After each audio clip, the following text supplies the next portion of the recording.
안녕하세요. 저 오랜만에 동영상으로 인사드립니다. 제가 오늘 준비한 내용은요, 읽기에 대한 거입니다. 아이가 읽기를 싫어하진 않나요? 혹은 영어책을 읽는데 생각만큼 실력이 막 늘지 않는 것 같지는 않은가요? 여러 가지 원인이 있을 수 있겠지만요, 우리가 첫 단추를 잘못 꿰어서 그럴 수도 있습니다.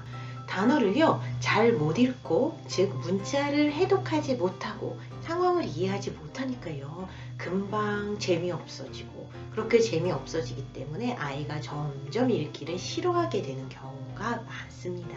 자, 우리 성인들도요, 영어책을 읽는데 이해가 되지 않고 그러다 보니까 재미없어지면 이렇게 내던지는 경우가 있잖아요. 자, 그래서 혼자 읽기의 첫 단추는 수준에 맞거나 자기 수준보다 좀 쉬운 책을 소리 내서 읽는 것으로 시작하는 것이 중요합니다. 어떻게 시작한다고요? 소리 내서 읽는 것입니다. 마치요, 이렇게 말을 하는 것처럼요, 그 쉼표, 마침표, 느낌표 등등의 구두점을 막 살리면서요, 그렇게 말하는 것처럼 읽는 것이죠. 이렇게 실제로 말하는 것처럼 읽는 그런 작은 운율의 차이가요, 이해의 차이를 불러옵니다. 생각해보세요. 무슨 기계음처럼 줄줄줄줄줄줄줄 읽어나가려고 할 때는요, 단어를 이렇게 보고 해독은 할지 몰라도요, 그만큼 상황에 대한 이해도는 떨어지는 경우가 많아요. 재미도 없고요. 그런데 소리내어서 말하는 것처럼 한 권 한 권 읽으면서요, 자신감이 붙게 되는 거죠. 그러면서 자연스럽게 잘 읽고 이해하고 즐길 수 있게 됩니다.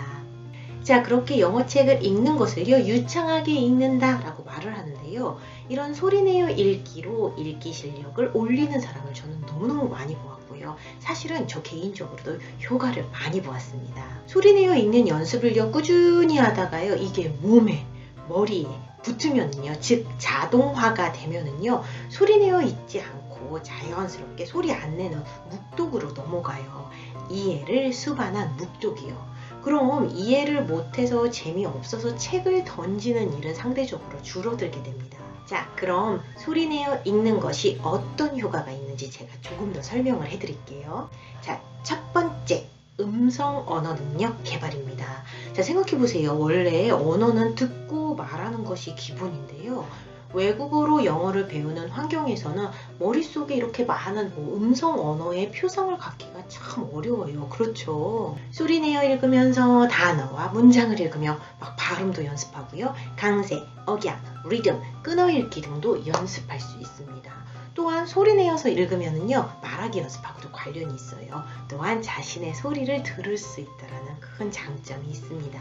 음성 언어 능력 개발에 아주 좋겠죠. 자, 두 번째는요, 이해 증진입니다. 소리내어 읽으면서 더 상황을 더 깊게 이해하게 하고요.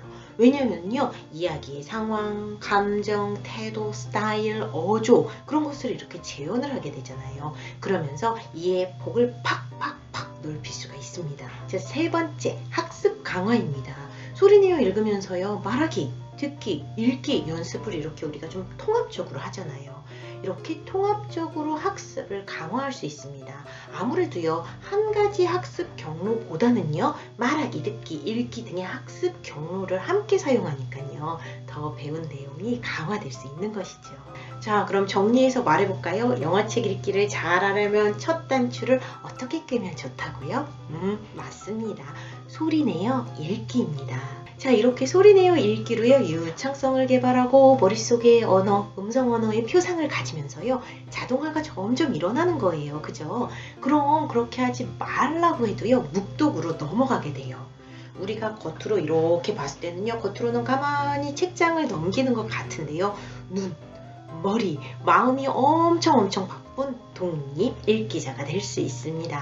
자, 오늘 첫 단추의 중요성을 실감하셨죠? 자, 오늘 준비한 내용은 여기까지입니다. 자, 그럼 우리는요, 다음 시간에 만나서 더 재밌는 이야기 나눠요. 제 동영상 봐주셔서 감사합니다.